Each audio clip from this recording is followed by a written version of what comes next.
بسم اللہ الرحمن الرحیم۔ ڈیئر اسٹوڈنٹس، آج ہم انٹر پارٹ 2 کے حوالے سے پڑھیں گے مطابقت کے بنیادی اصول۔ تو مطابقت کے بنیادی اصول پڑھنے سے پہلے ہم پہلے فعل، فاعل اور مفعول کی مختصر سی پہچان کرتے ہیں تاکہ ہم اس کے بعد مطابقت کے بنیادی اصول سمجھ سکیں۔ تو فعل کسی بھی زمانے میں کسی کام کا کرنا یا ہونا، اس کو فعل کہا جاتا ہے، خواہ اس کا تعلق زمانہ ماضی سے ہو، زمانہ حال سے ہو یا زمانہ مستقبل سے ہو۔ مثلا کھانا کھایا، یا وہ کھانا کھاتا ہے، یا وہ کھانا کھائے گا۔ تو ان میں زمانوں کی کنڈیشن بیان کی گئی ہے۔ پہلے نمبر پر کھانا کھایا، یہ فعل ماضی ہے۔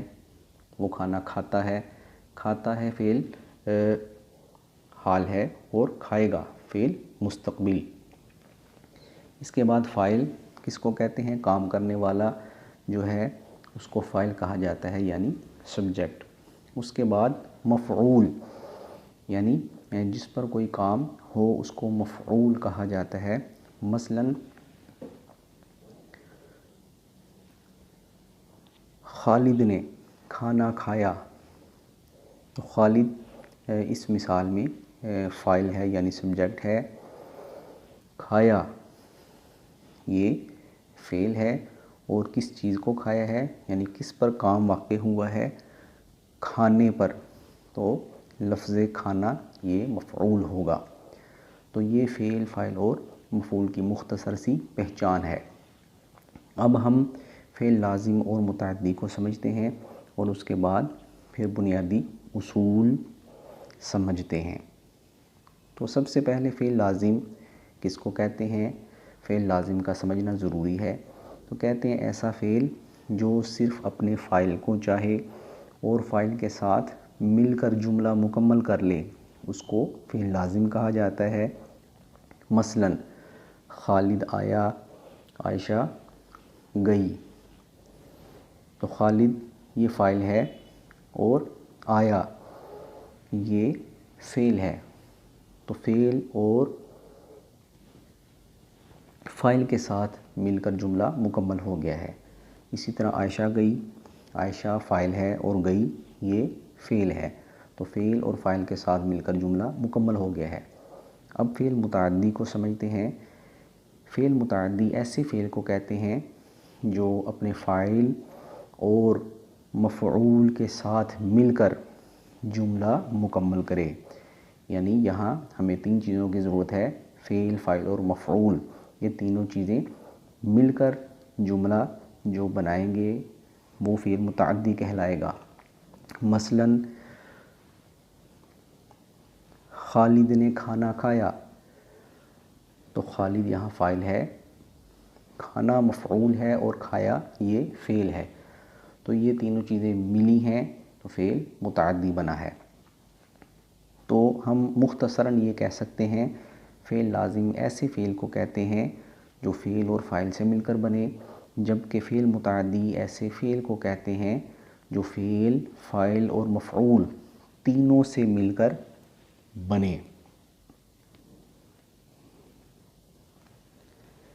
اب ہم فعل لازم کی مطابقت کو سمجھتے ہیں۔ فعل لازم کی مطابقت، تو فعل لازم میں چونکہ 2 چیزیں ضروری ہوتی ہیں، فعل اور فاعل۔ تو سب سے پہلے ہم یہ ذکر کریں گے کہ فعل کی فاعل کے ساتھ مطابقت کی 4 بنیادی صورتیں ہیں۔ یا فعل واحد ہوگا تو فاعل بھی واحد ہوگا، اسی طرح جب فاعل جمع ہوگا تو فعل بھی جمع آئے گا، اسی طرح فاعل مذکر ہوگا تو فعل بھی مذکر آئے گا، اسی طرح فاعل مؤنث ہوگا تو فعل بھی مؤنث آئے گا۔ مثلاً خالد آیا، یہاں دونوں مذکر ہیں اور دونوں واحد ہیں۔ اسی طرح خالد اور علی آئے، یہ جو ہیں فاعل دونوں، یہ یعنی جمع ہے اور فعل بھی اس کے مطابق جمع آ گیا، خالد اور علی آئے۔ اسی طرح اکرم گیا تو اکرم مذکر ہے، واحد ہے، گیا بھی مذکر اور واحد ہے۔ عائشہ گئی، یہ مؤنث ہے اور واحد ہے، اور گئی بھی مؤنث اور واحد ہے۔ تو یہ آپس میں ان کی مطابقت ہے فعل اور فاعل کی۔ پھر ہم فعل متعدی سمجھتے ہیں۔ فعل متعدی کی مطابقت کس طرح ہوتی ہے؟ یعنی فعل اپنے مفعول کے مطابق ہوگا، فعل اپنے مفعول کے مطابق ہوگا۔ جس طرح طالب علموں نے کتاب خریدی، تو یہاں مفعول کی فعل کے ساتھ مطابقت ہوگی۔ تو مفعول یہاں کیا ہے؟ لفظ کتاب۔ تو کتاب واحد ہے تو فعل بھی واحد آئے گا، خریدی۔ اس طرح دوسری مثال کہ مفعول اگر جمع ہے تو فعل بھی جمع ہوگا، جیسے طالب علموں نے کتابیں خریدیں۔ تو کتابیں یہاں جو مفعول ہے یہ جمع ہے، اس لیے فعل بھی جمع آ گیا، خریدیں۔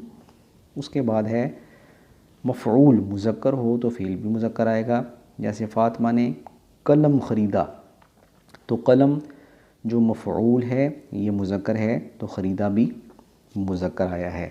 اس کے بعد عالیہ نے دوات خریدی، تو دوات یہ مفعول یہاں مؤنث آیا ہے، تو اس طرح فعل بھی مؤنث آئے گا، جیسے خریدی۔ تو یہ مفعول کے مطابق فعل کی مطابقت ہے۔ تو یہ فعل متعدی کی مثالیں تھیں۔ مجھے امید ہے کہ آپ کو آج کے لیکچر کی سمجھ آ گئی ہوگی۔ اللہ تعالیٰ آپ کا حامی و ناصر ہو۔ والسلام علیکم ورحمۃ اللہ وبرکاتہ۔